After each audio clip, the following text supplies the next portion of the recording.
It seems like it was just last week I was here buying a kitchen product to review for Freakin' Reviews, but here I am again, and today I've got the Gotham Steel Electric Smokeless Grill and Griddle.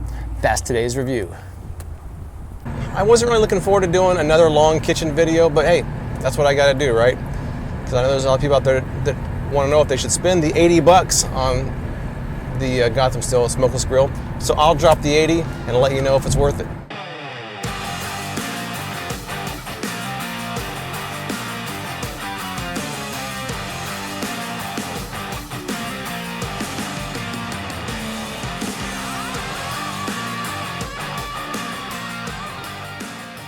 All right, we got the Gotham Steel Electric Smokeless Grill and Griddle.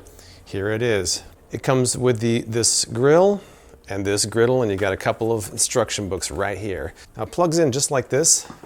You've probably seen griddles are plugged in the same way. Very simple. So I'm gonna put it on high because the first thing I'm doing is hamburgers. In the instruction guide, it says hamburgers on high to medium for 7 to 10 minutes. All right, it's been about 5 minutes. I think the grill is sufficiently warmed up, so we're gonna drop some burgers on there and see how much smoke the smokeless grill emits. Let's do it. We got sizzle, that's a good thing. I like that sound. All right, now I got smoke already, but it says there will be a little bit of smoke from fatty foods. Smokeless?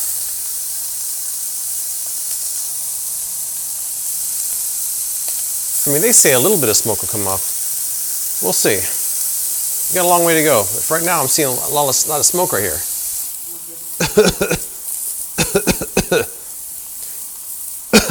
Smokeless. They got nice grill marks. I like that. It's a very non-stick surface. I'll give it that. Okay, they flipped nicely. There's not actually too much splatter, which I'm surprised about, because last time I did hamburgers on my grill, on my oven, there was splatter everywhere. I'm not seeing there's a little bit of splatter. And the smoke's died down a little bit. I mean, it's certainly not as much smoke as outside on a grill. And once I flip them, there's actually less smoke than there was before. I'm wrapping the hamburgers up, they're doing a pretty good job, but watch this. See where it says Electric Smokeless Grill and Griddle? There's an asterisk next to smokeless. And down there it says,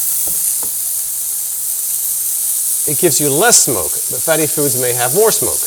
Also, it has a nice non-stick surface. How long that will last remains to be seen. I won't figure it out in this review because it takes time to figure out if the non-stick surface will last or not.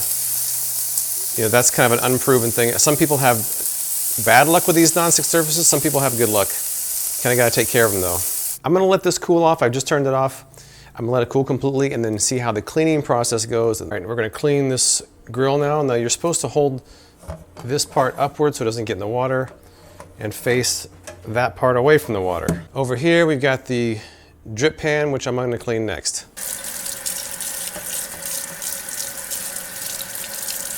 See, what I'm noticing is that some of these areas in here you kind of have to get in all the different cracks and crevices there, which on a normal grill you don't worry too much about, but in this one you kind of have to. I think that's basically good though. You're not supposed to use it until it's completely dry, so we'll let this dry off and start our steak. But next up we have the drip pan. There wasn't a lot of grease in there. I think maybe this brush would be even better. I'm not going to worry too much about getting this perfectly clean because all it does is collect grease. You can still see it's greasy, but I'm not worried about that. It's going to get greasy again. Yeah, good as new. Next up, how about a steak? Let's see if this one smokes or not. It says here in the instructions that a steak 1/2 to 1 inch thick, cook on high for 10 to 15 minutes. So we'll see how accurate that is, and we'll see how much smoke we get out of it. So far it's not smoking initially as much as the hamburgers, so let's see how it goes over time.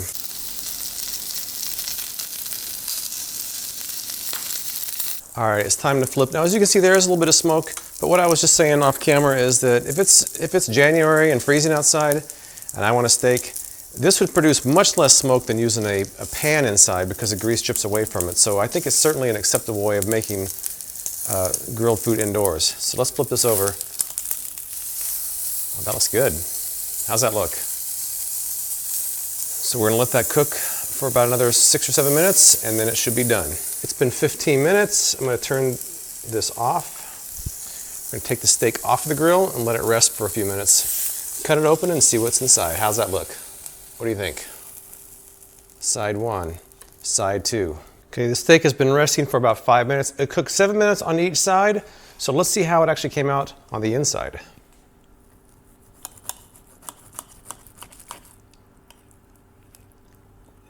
So that's how, I think it came out pretty good. 14 minutes, not a lot of smoke. The smoke detectors did not go off, so I think that did pretty well.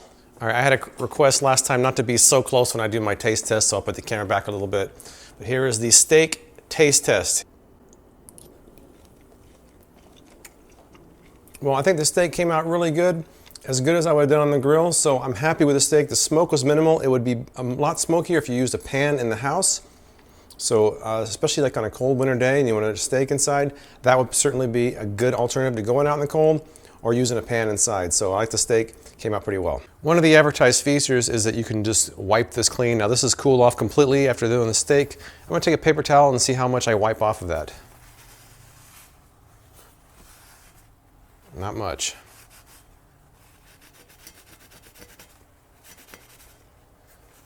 I mean, I can kind of like scrape it clean. I wouldn't say it just wiped clean. I guess I could have tried wiping it right when it was hot, but the instructions say to let it cool before you put it under water. It's coming off pretty well. It's a little more caked on than the hamburgers, but I don't think this is going to be a problem. I don't think you're supposed to use the abrasive side though, just the soft side. I've got a couple pieces of residue that I'm having a hard time getting off. I've tried hot water, tried scrubbing it with a sponge, paper towel. I'm kind of using my fingernail right now through the paper towel to kind of gently scrape those off. But you know, these nonstick surfaces aren't always what they advertise, especially when they've been exposed to high heat. And a grill's gonna have high heat, especially when you're doing hamburgers or steak. I can feel it, but I don't want to scrub too hard. I might put the grill back on and try to clean it off once it's heated up. The rest of it came out pretty good. I just got those couple little pieces that aren't coming out. So I'm gonna try the better sponge and see if that does a good job. Because to me, the better sponge was a better scrubber.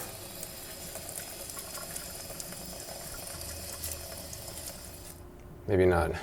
I'm gonna heat it up and see what happens. Sorry, better sponge. Put it back on after cleaning it, and as you can see, it is smoking, so whatever was residue is on the underside there is burning off right now, so we're getting smoke even without food on there. Not a huge deal, I don't think, but you have to just be aware that this smokelessness is not completely smokeless. And I still never got that 100%. I got most of it clean. I'm not sure about that yet, but I'm gonna let this finish burning off whatever's on there and move on to the next thing. All right, next up we've got some shrimp and salmon, and I'm going to use the recipes from the book here, at least for the cooking times. So we've got a grilled shrimp recipe and a grilled salmon recipe. I'm going to use the suggested cook times for those. First up, salmon. Boom. Oh, that's sticking. Look at that. That's already sticking. Okay, I'm going to flip these shrimps, see how they stick. That one's a little bit stuck.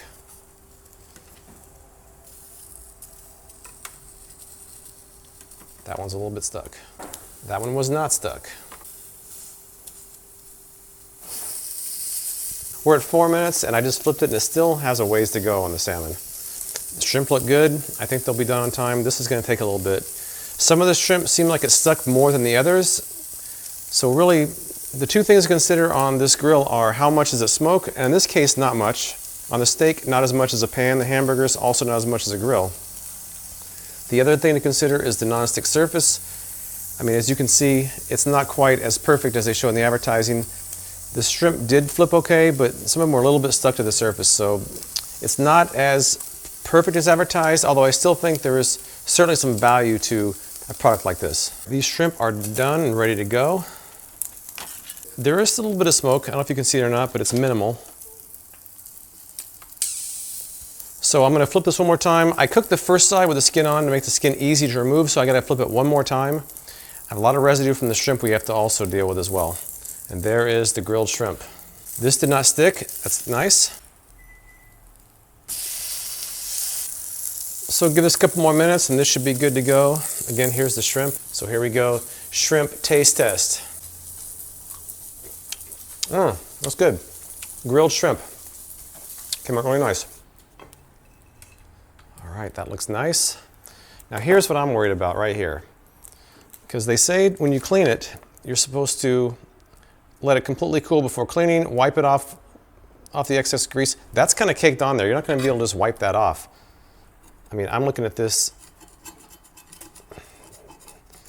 I mean, this is not how they depict it in the advertising. I like the way the grill works, but I think the cleaning is going to be much more of a problem than they make it look like. Okay, let that cool and move on to the griddle next and try this out. All right, the beloved taste test. Here is the salmon. Gotta get a good light here. If it will focus on it, that would be wonderful. Why are you not focusing on it? Come on, it will not focus on the salmon. Here it is. Let's see how it tastes. Crispy on one side, tender on the rest of it. That came out good. I'm happy with it. All right, next up, how about making a complete breakfast with sausage, eggs, and what else am I making?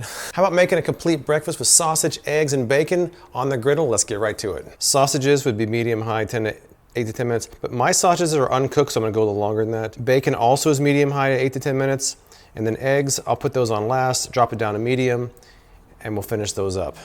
That's the plan, and we'll see how it goes. So because this is uncooked sausage, I'm gonna let it cook a little bit first, then add the bacon, then add the egg. All right, we got that cooking. Now I'm gonna add some bacon. I'm gonna fill it up, and as the bacon shrinks, then I'll add the eggs.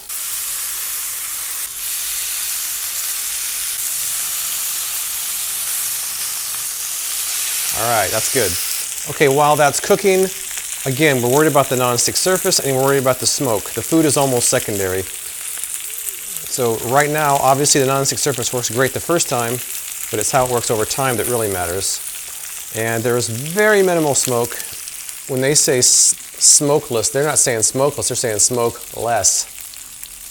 That's what that means, because there is smoke, but there's less smoke.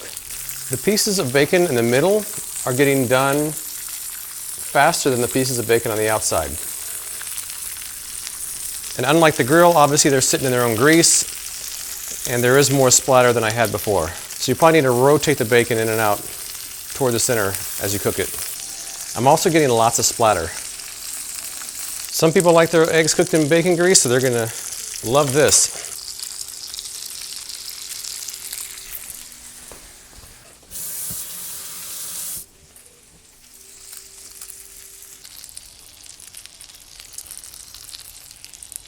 Breakfast is served. We got bacon, eggs, sausage.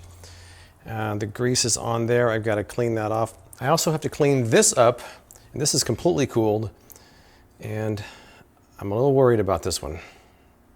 But I think that high heat is what does it.